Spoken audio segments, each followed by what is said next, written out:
Démarrons ce flash d'information avec le Sénégal qui est à nouveau en situation d'état d'urgence. Le chef de l'État, sous l'œil avisé des experts sommités du Comité national de gestion des épidémies, décrète l'état d'urgence assorti d'un couvre-feu de 21h à 5h du matin dans les régions de Dakar et Thiès à compter de ce mercredi 6 janvier.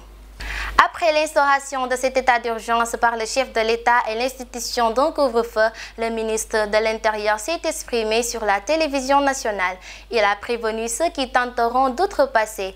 Quand il y a un test qui organise des mesures de cette nature, il prévoit également des sanctions. Maintenant, nous espérons et souhaitons de ne pas arriver à ce stade parce que le président a appelé chacune et chacun à avoir le comportement et l'attitude qu'il faut, a dit Antoine Félix Diome, le ministre de l'Intérieur.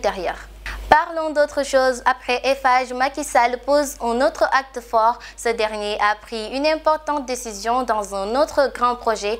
Il s'agit du port de Ndayane. En effet, l'État va détenir 40% des actions de la société DP World. D'ailleurs, informe le quotidien LAS, le groupe émirati va investir plus de 840 millions de dollars, soit 448 milliards de francs CFA pour la réalisation de la première phase du port en eau profonde de Ndayane. Passons à l'actualité internationale.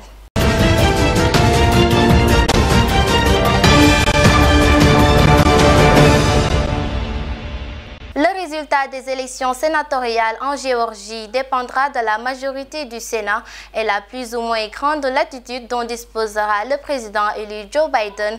Et ces résultats peuvent arriver très vite. L'un des candidats, le démocrate Raphaël Warnock, a d'ailleurs déjà proclamé sa victoire.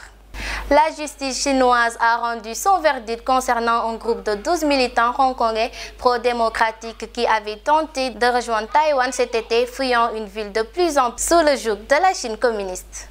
Et le sport qui met à terme ce flash d'information après le jazz Ngagne Desagana Diop dépose ses valises à Houston. Le site spécialisé ESPN rapporte que l'ancien pivot des Lions du Sénégal a rejoint le staff de Stéphane Silas comme assistant coach. Il y retrouve la star John Arden. Desagana Diop était assistant coach au Jazz depuis 2016 après 2 années au Texas, légende en G-League.